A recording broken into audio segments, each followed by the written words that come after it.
میرے نہایت ہی واجب الاحترام معزز سامعین اکرام، السلام علیکم ورحمۃ اللہ وبرکاتہ۔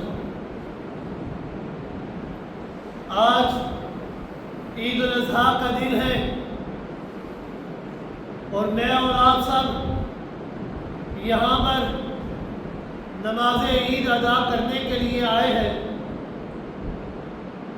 اور نماز عید ادا کرنے کے بعد آپ سب اور جتنے بھی لوگ ہیں وہ اپنے اپنے گھروں میں جا کر ایک عظیم مالی قربانی، مالی عبادت سر انجام دیں گے۔ وہ اللہ کی بارگاہ میں اپنی قربانیاں پیش کریں گے۔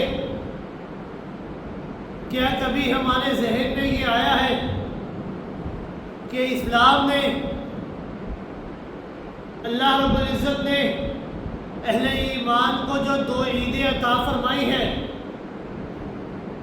عید الفطر اور عید الاضحیٰ، کیا کبھی غور کیا ہے کیا یہ ہماری عیدیں دوسری اقوام اور ادیان کے عام تہواروں کی طرح تہوار ہے یا خوشیاں ہیں؟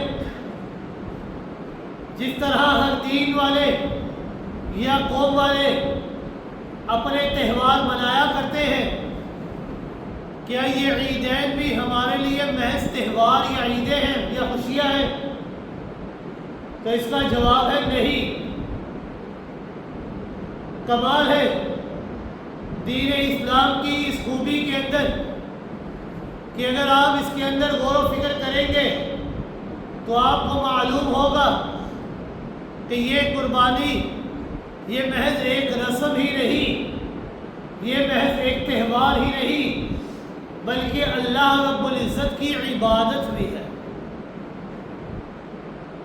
مومن آج خوش ہوتا ہے تو اس کی یہ خوشی یہ رسمی نہیں ہے، بلکہ آج کے دن خوش ہونا یا خوشی کا اظہار کرنا یہ اللہ رب العزت کے نزدیک عبادت ہے۔ اس کی یہ خوشی عبادت ہے۔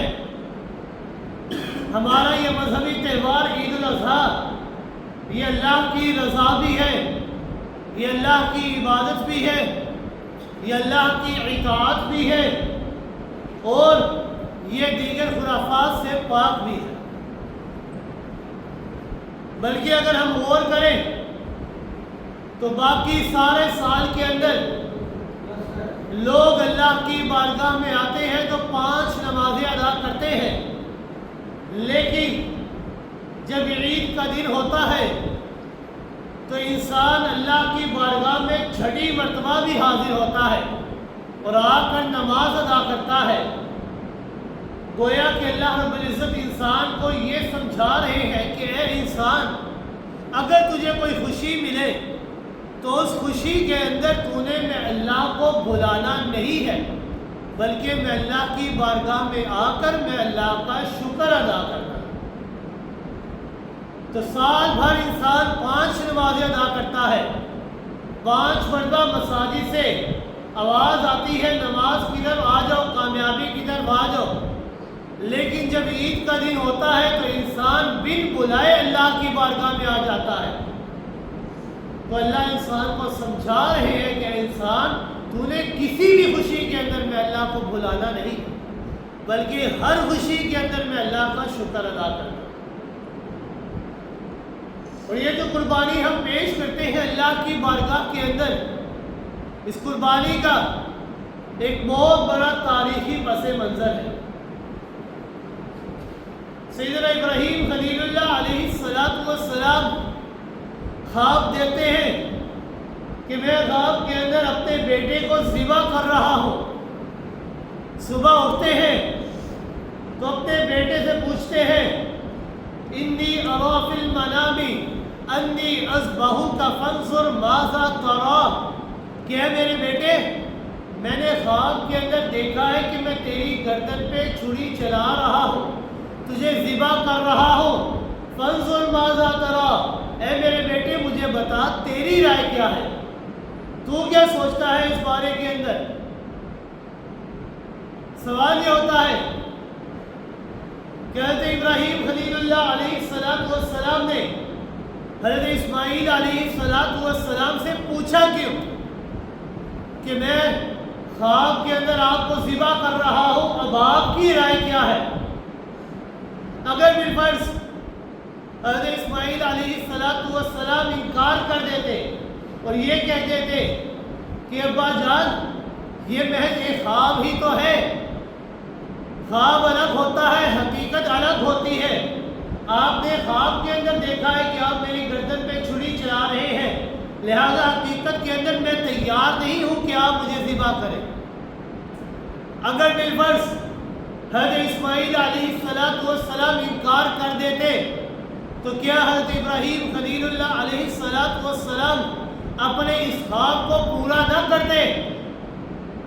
نہیں، بلکہ حضرت ابراہیم خلیل اللہ علیہ السلام اپنے اس خواب کو بالکل یقینی طور پر پورا کرتے۔ انہوں نے اپنے بیٹے سے جو مشورہ لیا تھا اس کی وجہ یہ تھی کہ تاکہ جو ثواب مجھے ملے وہی ثواب میرے بیٹے کو بھی حاصل ہو۔ ان کی نظر بہت دور تک تھی۔ حضرت ابراہیم خلیل اللہ علیہ السلام یہ سوچ رہے تھے کہ اس سے قبل جتنی بھی آزمائشیں میرے اوپر آئی ہیں، آگ کے اندر مجھے ڈالا گیا تو اللہ رب العزت نے اس آگ کو میرے لیے گلے گلزار بنا دیا۔ جب میرا بیٹا دودھ پینے کی عمر کو تھا، اللہ رب العزت نے مجھے حکم دیا کہ اپنی بیوی اور بیٹے کو سنسان و بیاباں رستے میں چھوڑ کر آ جانا ہے، جہاں پر کھانے پینے کی کوئی شے موجود نہیں ہے، آپ نے ان کو وہاں پر چھوڑ کر آ جانا ہے۔ تو اللہ رب العزت نے وہاں پر میری اولاد کے لیے زمزم کے چشمے کو جاری کر دیا ہے۔ تو سیدنا ابراہیم خلیل اللہ علیہ السلام نے اپنے بیٹے سے مشورہ اس لیے کیا تھا کیونکہ اولاد کی قربانی ایک انسان کے لیے بہت بڑی آزمائش اور بہت بڑی مصیبت ہوا کرتی ہے۔ اللہ رب العزت نے حضرت ابراہیم خلیل اللہ علیہ السلام کا آخری امتحان لیا تو اولاد کے بارے میں لیا کہ آپ نے اپنی اولاد کی گردن میں چھری چلا لی۔ قرآن مقدس کے اندر اللہ رب العزت نے ارشاد فرمایا فَلَمَّا بَلَغَ مَعَهُ السَّعْيَ قَالَ يَا بُنَيَّ إِنِّي أَرَىٰ فِي الْمَنَامِ أَنِّي أَذْبَحُكَ فَانظُرْ مَاذَا تَرَىٰ کہ جب حضرت اسماعیل علیہ السلام چلنے پھرنے کی عمر کو پہنچے، سیدنا ابراہیم خلیل اللہ علیہ السلام کا ہاتھ بٹانے کی عمر کو پہنچے۔ السعی اس کے دو معنی ہیں، ایک معنی ہے دوڑنا، یعنی ہاتھ بٹانے کی عمر کو پہنچے، سیدنا ابراہیم کے بازو بنے حضرت اسماعیل علیہ السلام، اور السعی کا ایک معنی ہے کوشش کرنا، جیسا کہ اللہ رب العزت نے قرآن مقدس کے اندر ارشاد فرمایا وَأَن لَيْسَ لِلْإِنسَانِ إِلَّا مَا سَعَىٰ، انسان کے لیے وہی کچھ ہے جس کی انسان کوشش کرتا ہے۔ حضرت اسماعیل علیہ السلام جب اپنے باپ کا بازو بنے،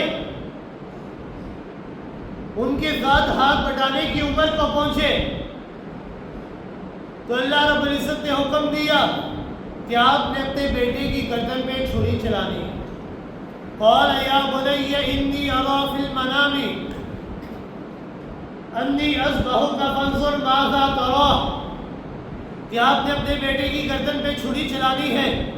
تو حضرت ابراہیم اپنے بیٹے سے سوال کرتے کہ اے میرے بیٹے آپ مجھے بتائیں آپ کی رائے کیا ہے۔ ان کا مقصد یہ تھا کہ یہ آزمائش جس طرح بہت بڑی ہے اسی طرح اس کا اجر و ثواب بھی بہت زیادہ ہے، تو میں کیوں اکیلا اس اجر و ثواب میں شریک ہوں، میرا بیٹا بھی اس اجر و ثواب کے اندر شریک ہونا چاہیے۔ اور بیٹا بھی کوئی عام بیٹا نہیں، بلکہ بیٹا بھی وہ کہ جس کی پرورش سیدنا ابراہیم خلیل اللہ علیہ السلام نے کی۔ بیٹا بھی کوئی عام بیٹا نہیں، بیٹا بھی وہ جن کی پرورش حضرت اماں ہاجرہ انہوں نے کی ہے۔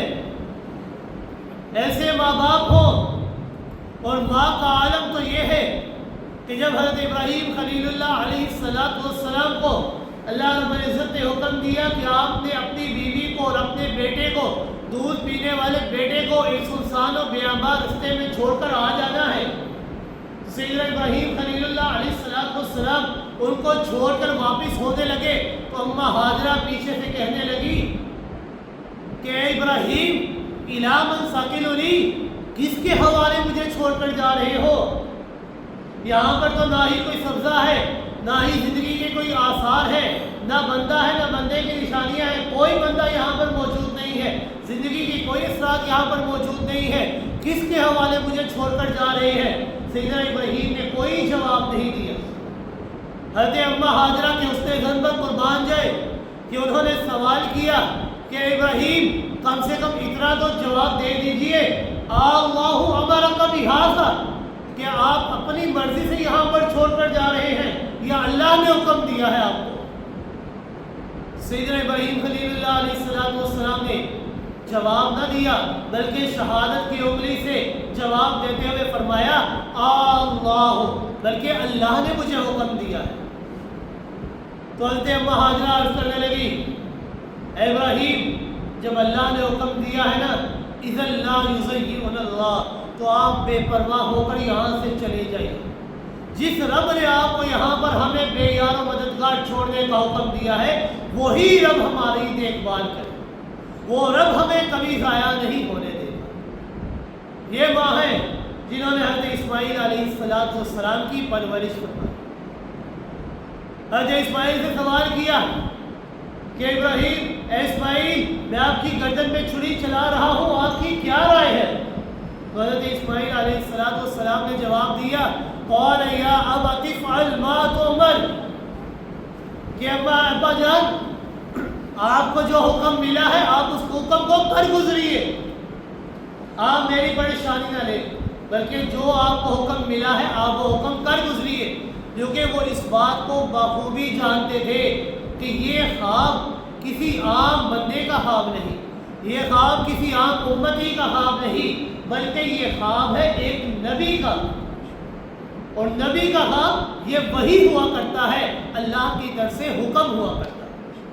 اسی لیے حضرت اسماعیل علیہ السلام نے فرمایا قال یا ابت افعل ما تؤمر، اے ابا جان آپ کو جو حکم ملا ہے آپ اس حکم کو پورا کر لیں، ستجدنی انشاءاللہ من الصابرین، اور ابا جان ہم قریب آپ مجھے صبر کرنے والوں میں سے پائیں۔ یہ نہیں کہا کہ آپ مجھے صبر کو دیکھیں گے یا میں صبر کرنے والا ہوں گا، بلکہ ان کے اس جملے کے اندر پیغمبر کی پرورش کا اثر نظر آ رہا ہے۔ انہوں نے یہ فرمایا ستجدنی انشاءاللہ من الصابرین، اگر میرے اللہ نے چاہا تو میں صبر کرنے والوں میں سے ہوں، کیونکہ یہ آزمائش کوئی چھوٹی آزمائش نہیں تھی کہ انسان کی گردن میں چھری چلانا۔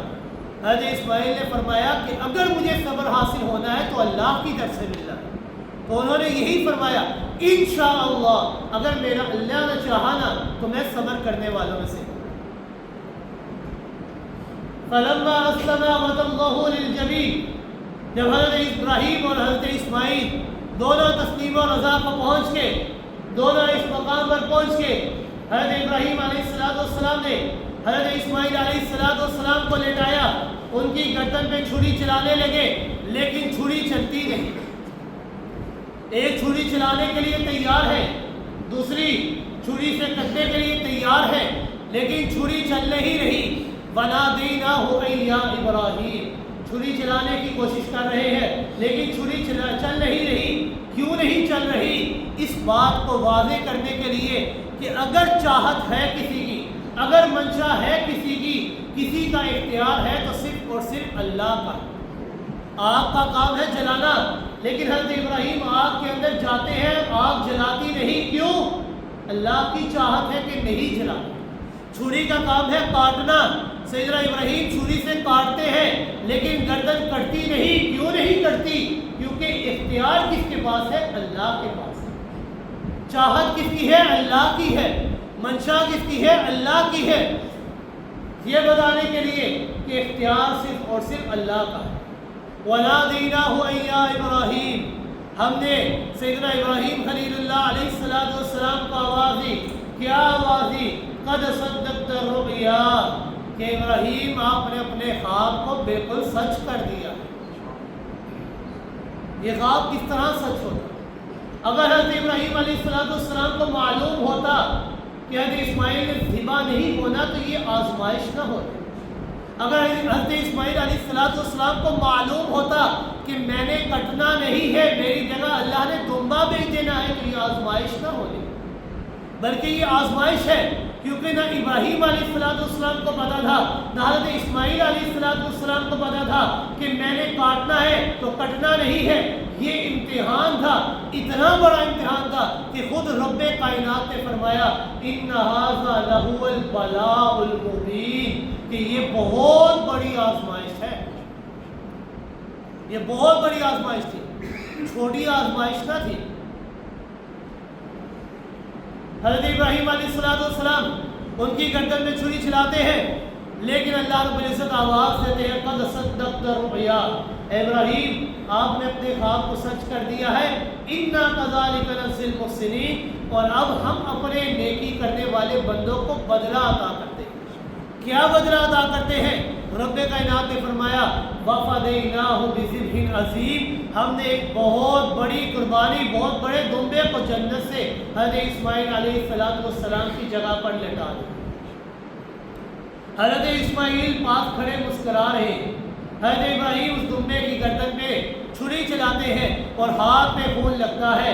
جب آنکھوں سے پٹی اتارتے ہیں تو دیکھتے ہیں حضرت اسماعیل پاس کھڑے مسکرا رہے ہیں. رب کائنات نے فرمایا وَتَرَكْنَا عَلَيْهِ فِي الْآخِرِينَ سَلَامٌ عَلَىٰ إِبْرَاهِيمَ، کہ ابراہیم آپ نے اپنے خواب کو سچ کر دیا ہے تو ہم اپنے نیکی کرنے والوں کو بدلہ یوں ہی عطا کیا کرتے ہیں، ان کو آزمائش کے اندر مبتلا کیا کرتے ہیں، لیکن جب وہ آزمائش کے اندر پورا اترتے ہیں تو میں اللہ ان کو بدلہ بھی اسی طرح عطا کرتا ہوں، اجر و ثواب بھی اسی طرح عطا کرتا ہوں.